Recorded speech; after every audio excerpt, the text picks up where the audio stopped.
Hello. We're going to be doing Psalm 58. I hope that's one that you've had a chance to look at already some. It'll help to read through these Psalms and to get you to get the general thrust of what it is before I try to come back and give you some of the technical aspects and difficult aspects. Now, again, the introduction of this psalm is not inspired, not original, but it's mentioned to be a psalm of David to the choir director. Now, this little phrase, set to, seems to be a tune that means do not destroy.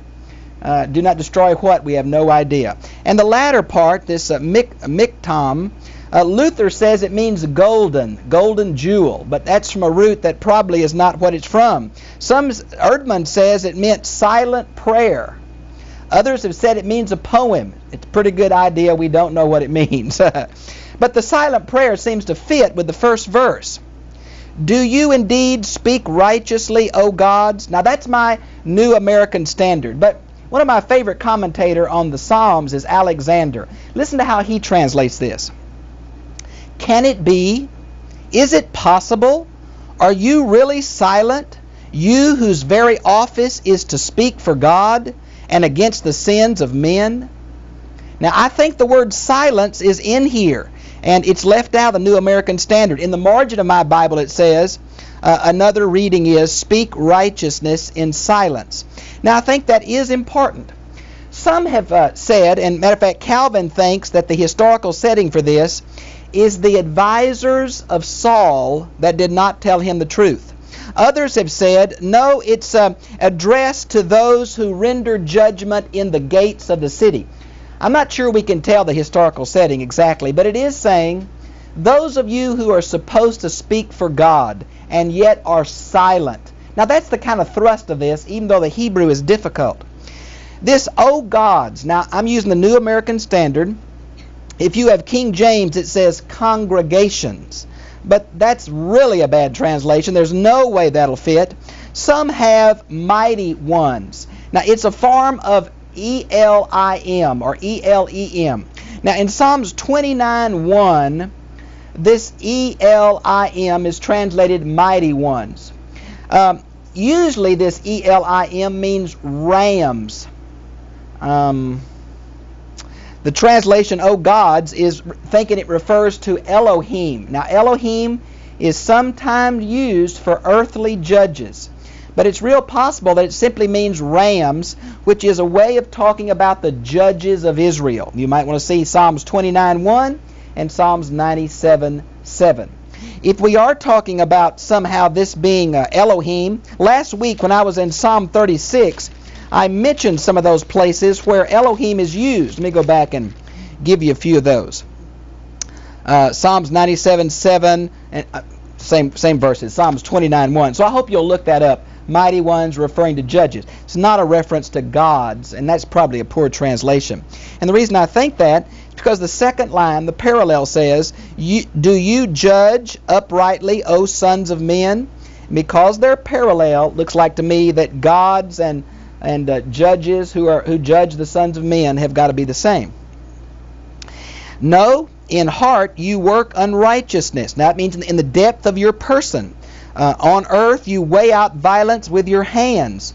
Now this is probably, or possibly at least, a reference to bribery in the judicial system. And you may want to see Psalm 26:10 for a reference to that. The wicked are estranged from the womb, and these who speak lies go astray from birth.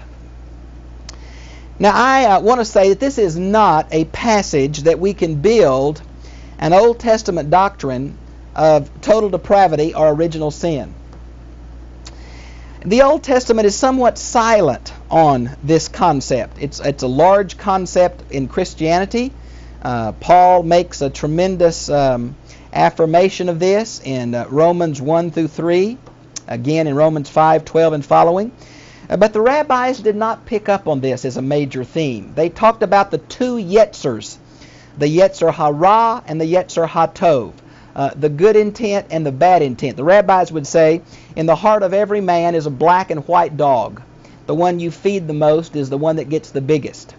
But I think there are some ways that this does tend to talk about that, at least from the perspective of the psalmist, that the wicked are wicked from the very beginning. There's a tendency that develops. Now, there are some other passages that seem to say that man, since the fall, has a propensity or a bent toward self, which leads to the manipulation of others and therefore to sin. And some places I'd like to point you to would be Genesis 6:5, Genesis 8:21, and then if you want to see Romans 3:10 through 18. I would also say that the reason it's difficult to say too much here is that Psalms are not a good place to build theology on. Things are said poetically and in parallelisms, and quite often they're metaphorical. In Psalm 51, verse 5, David said that he was born in iniquity. And apparently what David would, if this is a Psalm of David, and I think it probably is, he's saying the only difference between me and the wicked is not in kind, but in degree. I was born in wickedness. They've lied from the very beginning. And so it's really not a doctrine of total depravity, but it points in that direction, I think. Now, notice it mentions here, they have venom like the venom of a serpent, like a deaf cobra that stops up its ears, so that it does not hear the voice of the charmers or a skillful caster of spells. Now, this is extremely metaphorical. Some commentators say it shouldn't be a cobra, but should be an asp. Now, there's many kinds of snakes, and there are still snake charmers. I think you probably know that modern science has pretty much ascertained that snakes are deaf. It's the movement of the charmer's flute that kind of puts the snake into a trance. It's this rhythmical movement, not the sound. But this is not science. This is poetry. And what this is saying here is that there is a kind of snake that does not lend itself to being charmed by the charmers. Most snakes, this rhythmical pattern kind of puts them in a trance. But one snake doesn't do this well, and it's the asp.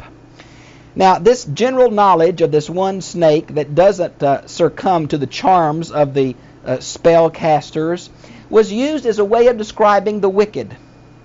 And it's the idea that the wicked knowingly close their ears to the words of God. It's not that they're ignorant, it's that they're willfully rebellious. And so it's analogy based on this one kind of snake. And so I think we shouldn't read too much into this. Now in verse 6, there's been some question about this metaphor. It says, "O God, shatter their teeth in their mouth."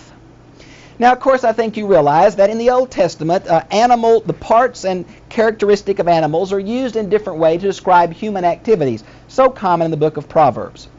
The horn of an animal was used as a symbol of the power of nations. The teeth of an animal are also a symbol of its power. Now, we know from the ancient world that when many snake charmers would capture a poisonous snake, they would break out their teeth with a stone so that the snakes couldn't bite them. It's quite possible that 6 is a reference back to the poisonous snakes of verse 5. But it seems to be in a parallel relationship with this idea of break out the fangs of the young lions. Now, this would be those two larger fangs with which they grab and hold their prey.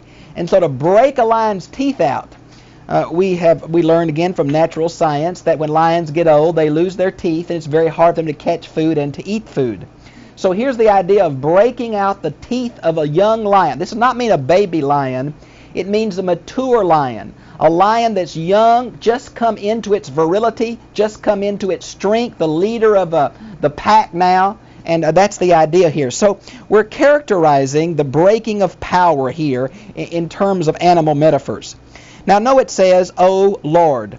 And I want to remind you again that what we have here is this covenant name for God. Remember in the Psalter, whenever the word Lord is in all caps, it refers to the covenant name for God, Yahweh, from Exodus 3:14, which is literally a translation of the Hebrew verb to be, I am. Okay? And when it's in just capital L, but little o, R, and D, it means Adonai, which means master, owner, or Lord.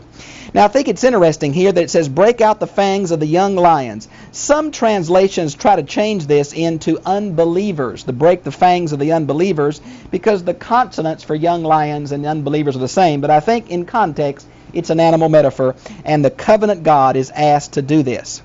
Now, verse 7 is another way of saying the same thing. Break their power, make their life come to naught. But it's done in a little different way. Let them flow away like water that runs off. Now, you know the power of water when it's channeled a certain way. It can grow food. It can do all kinds of things. But this is like rain that just runs away, runs off, and has no effect. The next line of verse 7, when he aims his arrows, let them be headless shafts. Now, there are several ways to look at this. This is pretty much following the translation of King James and the Living Bible. But the Jerusalem Bible, which is the New Catholic translation for English readers, the Good News Bible, which is the new translation from the American Bible Society, the New English Bible, which is a new translation from England trying to deal with manuscript varieties, and the Revised Standard Version have this: may they wither like trodden grass. Now, it's really a problem of the Hebrew words. We're not always sure of what these Hebrew words mean. We have very little Hebrew outside the Bible.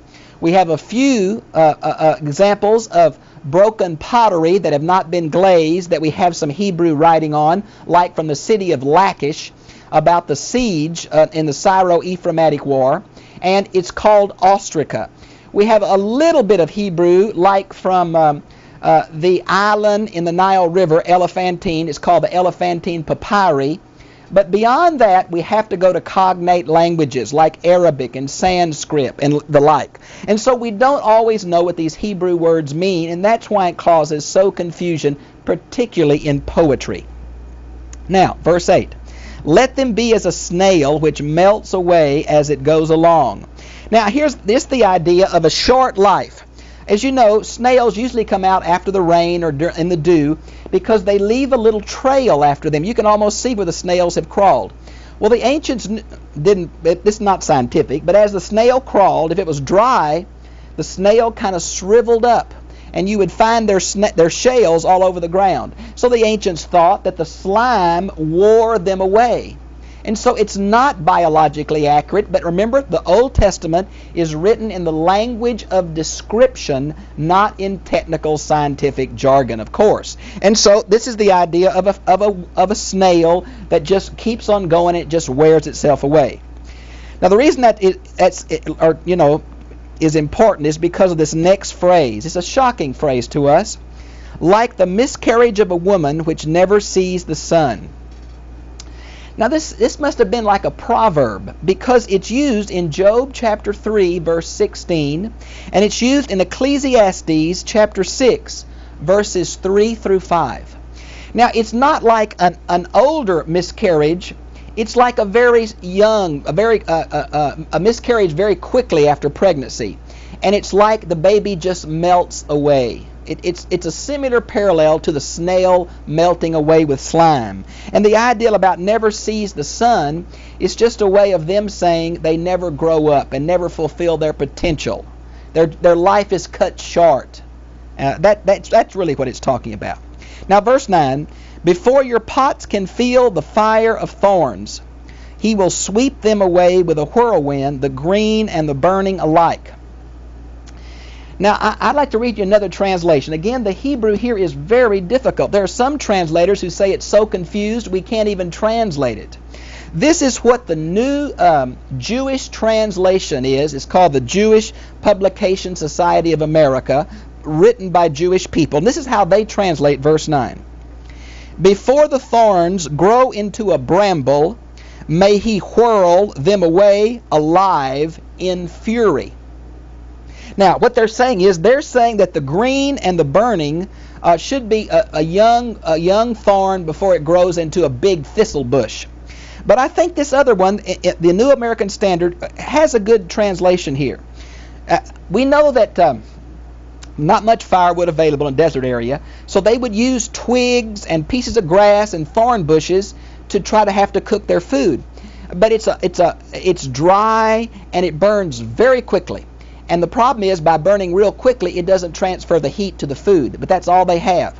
And so the idea here is, before your pots can feel, and you have to add the little word fire of the thorns, they will be swept away by a whirlwind. And the green and the burning alike, which means that the new and the old, the young and the old, the novice in wickedness and the professional in wickedness are going to be taken away by God suddenly. And that's what I think the metaphor here is, however it should be translated. It's the idea of the wicked will be taken away, the new and the old. And so this whole psalm, of course, deals with the punishment of the wicked. Now in verse 10, we're going to have a response to this. The righteous will rejoice when he sees the vengeance. Now you wonder, well, why would the righteous rejoice when he sees vengeance of God? Well, the truth is, vengeance shows that the righteous have not lived in vain. If there is no God, then this world is just the way it is. And the right is who has the most power.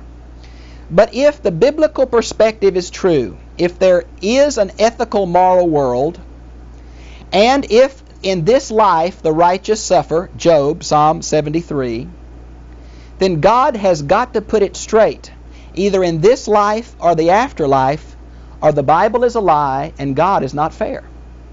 And so the vengeance of God is the righteous saying, may what God said come to pass. Something like that. So without judgment, our world is not understandable. Okay. He will wash his feet in the blood of the wicked. Now what is this?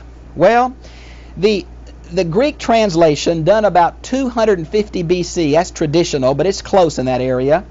It was done for the library at Alexandria, Egypt, by one of the Ptolemy kings, translated the Hebrew Old Testament into Greek for the large Jewish population in Alexandria, Egypt, and to have in this huge library there. Now the Greek translation changes the word feet to hands. Wash his hands in the blood of the wicked. And this same idea is in the Latin Vulgate and the Syriac translation. Now this is a metaphor.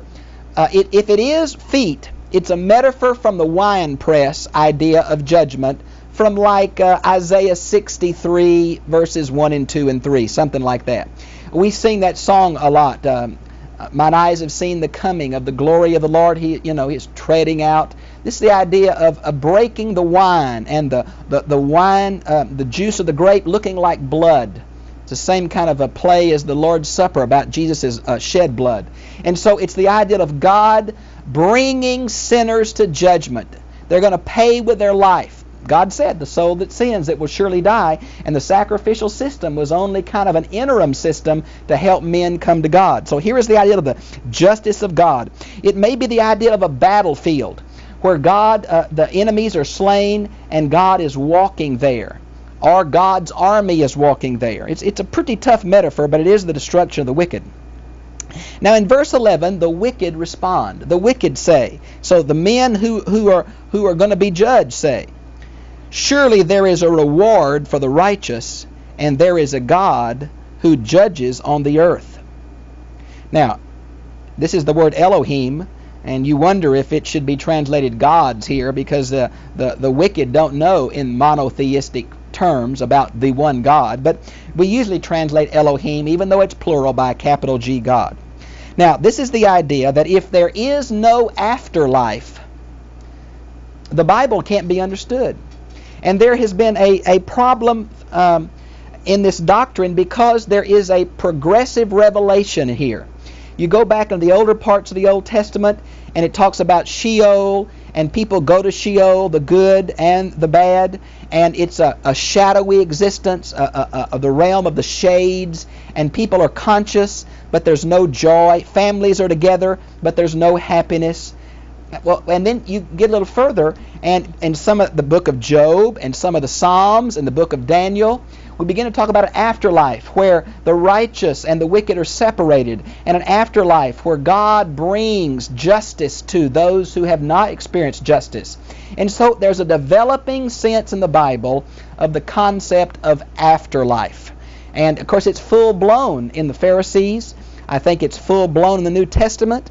And I think because it's a progressive doctrine doesn't mean it's untrue or something like that. Because several doctrines are like this. The doctrine of evil. In the Old Testament, Satan is a servant of God. There's an intensification of their relationship.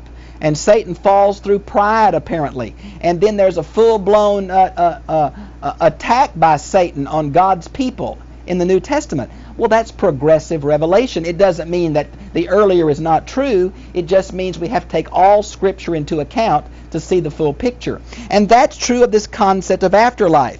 But even here in the Old Testament, it's the idea that those who serve God will be rewarded, and those who reject God will be punished. Now, if it's not in this world, it's got to be in the next. And of course, the problem is the good die young, and the wicked do prosper. And so you got to kind of play this Psalm 58, off of the book of Job and Psalm 73 to get a balance. And here's where I think the concept of parallel passages are so important. But I want to pursue this for a minute. Normally, most of us have study Bibles where there are places in the margin that show you other texts where this word or concept is used.